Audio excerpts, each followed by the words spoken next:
Terry-Dwayne-Ashford coming right on back here right now with our third choice for today on the topical headlines around the world. And we've selected the Jamaica Observer, the Daily Observer there in Jamaica. And we also discussed a number 2 paper, the Jerusalem Post.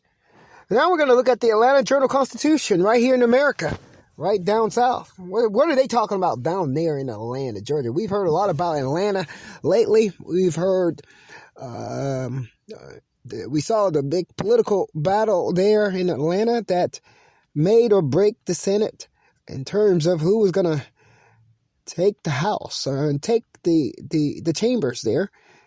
We saw that. We saw a very, very important, prominent races there. Now, what's going on Friday, January the 29th, as Indacarseat, that guy, StreetNOW News, terry-dwayne-ashford, as we bring you headlines around the world. We've selected the Atlanta Journal-Constitution to look at, and I'm looking at their very first story there about a gas leak.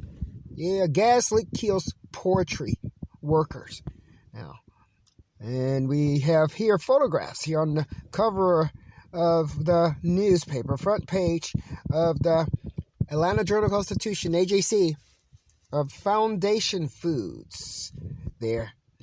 Second story on the front page of the Atlanta Journal-Constitution, victims were employees of Gainesville processors. So they're talking about the victims.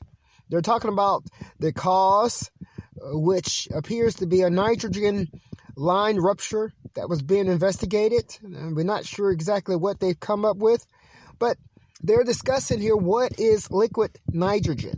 What is liquid nitrogen? Well, we're talking about nitrogen here in terms of the air quality index, and that being measured as one of the 5 parts of the air quality index. And right there in Atlanta, Georgia, we had a nitrogen that poses a problem that may have been part of the gas leak that killed poultry workers. These particular news stories are gracing the pages of the newspapers. Friday, February 29th, is brought to you by Terry-Dwayne-Ashford, your StreetNOW News. Indacarseat, that guy. Another story there is a case. There's a case that's taking precedence down there in Atlanta, the Brooks case. And it appears that the Brooks case, a new district attorney sends Brooks case to the state office for next steps. Something is going on there in terms of the attorney general facing decisions on prosecution of a former Atlanta officer. That's what its case. It looks like we have Brooks as a former Atlanta officer. And the district of attorney there is sending Brooks' case to the state office for next steps. Now, we're not going to delve into what happened in the Brooks case, but it appears that the attorney general are making those decisions of prosecution of a former Atlanta officer.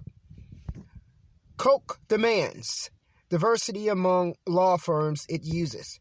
Now, Coca-Cola's headquarters is down there in Atlanta, and it appears that the business news there is that they're demanding some diversity among its law firms. It looks like they've selected law firms, and there are some questions pertaining to diversity within the law firms down there.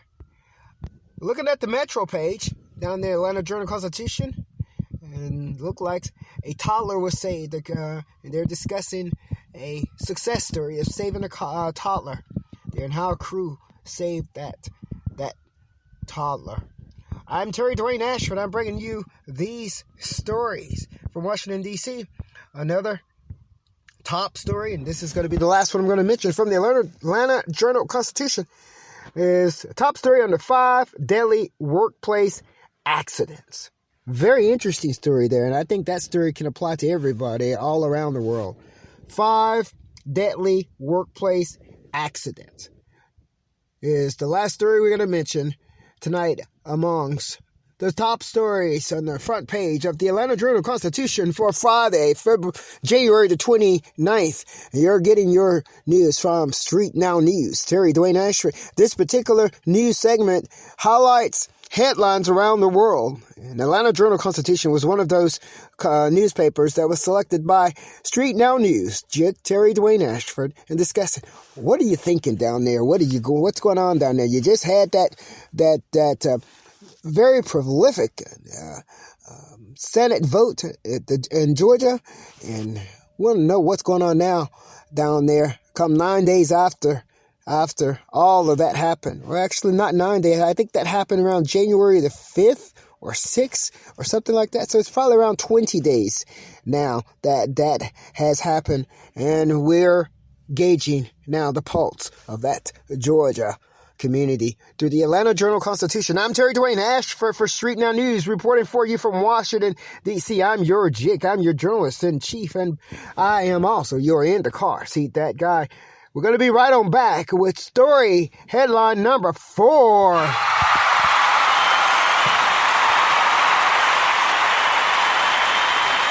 Your JIC! We're bringing you on a new day. New day for a new Oval Office leader, new president. We also have new StreetNOW News. StreetNOW News with Indacarseat, that guy, Terry-Dwayne-Ashford. I'm him because you made me.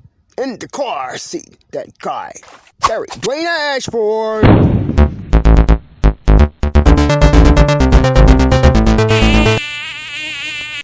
StreetNOW News.